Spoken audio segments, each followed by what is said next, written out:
welcome to Jacob's Quest, and today I just finished watching episode 3 of Daredevil Born Again, and I gotta say, I continue to really love this show. Now, this episode was a lot less action-oriented than we have in the past, but we actually got to see, a lot of Matt doing the lawyer thing. This is very much a court procedural, shocking reveals of like, oh look, he's the White Tiger, and everyone in the courtroom kinda gasps, and we have like those shocking moments. And yeah, we kind of just got to be reminded, I guess, that Matt is actually a really good lawyer. He knows what he's doing here. And the whole time I'm sitting here guessing like, well, what's actually going to end up happening here? Because, ultimately this whole White Tiger court case feels like, I guess, I don't know if you, maybe metaphor is not the right word, but basically a stand-in for how Matt feels about himself being Daredevil. Like they even have like this little conversation where he's like, hey, after this you can't be White Tiger anymore, even if you get out. And he's like, well, that's like asking me to stop breathing. I am White Tiger. It is who I am, and so you can kind of tell like, okay, so Matt's basically talking to himself here about being Daredevil, and he knows that that's also would be his answers. Like, he is Daredevil. He can't actually escape that, even though he doesn't want to be that anymore, so kind of a Dark Knight Returns kind of thing happening. So of course he will eventually put the costume back on and be Daredevil again. Now, surprisingly enough, we hear all these great stories of White Tiger and like all the great stuff that he's done, all these people that he saved, all these different testimonies that he manages to read out in court, and they find him not guilty, right?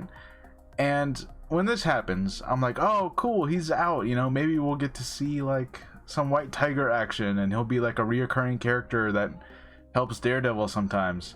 And then I thought about it a little bit more and I was like, well, his secret identity has been exposed. Everyone knows who he is, including all these cops who we're still not entirely sure what they were up to. They're just dirty cops of a certain kind. Like they even seem to intimidate the witness, the guy that he fought those cops last episode just to get to this witness, and he comes up to testify and he's like, no, I wasn't there, I don't know what you're talking about, so he denies everything, so he's useless. So, you're like, what are these cops up to? And when White Tiger goes free, you're like, oh god, he's not gonna make it, is he? And sure enough, like, he's home, he's free, he's got a wife, they bought this new house, and they really pile it on to make you feel really bad about what's about to happen.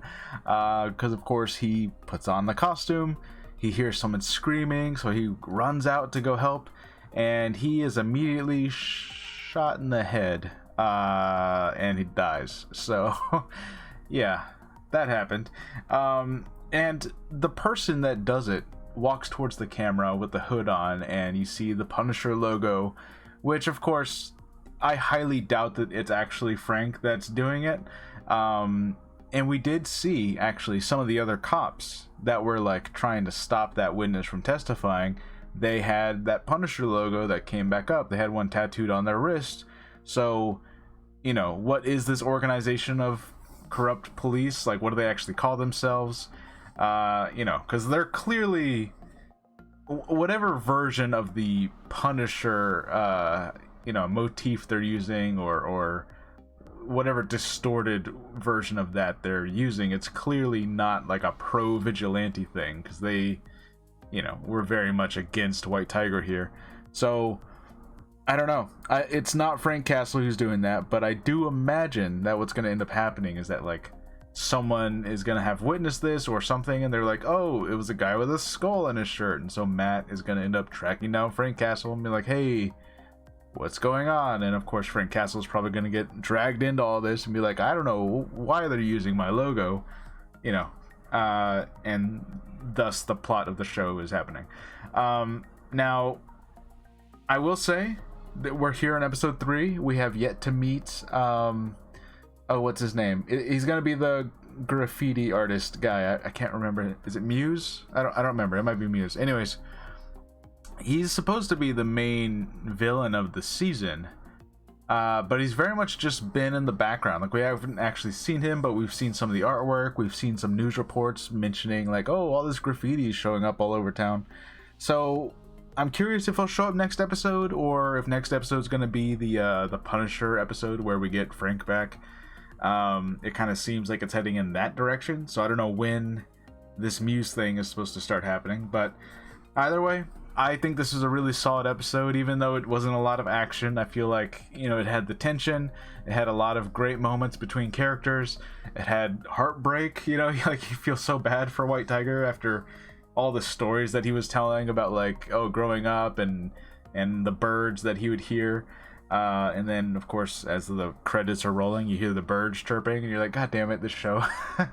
So, yeah, that happened. Anyways, yeah, really solid episode. I really enjoyed this one. Let me know what you guys think. And I'm excited for next episode. Let me know what you guys think, and I'll see you guys later. Bye.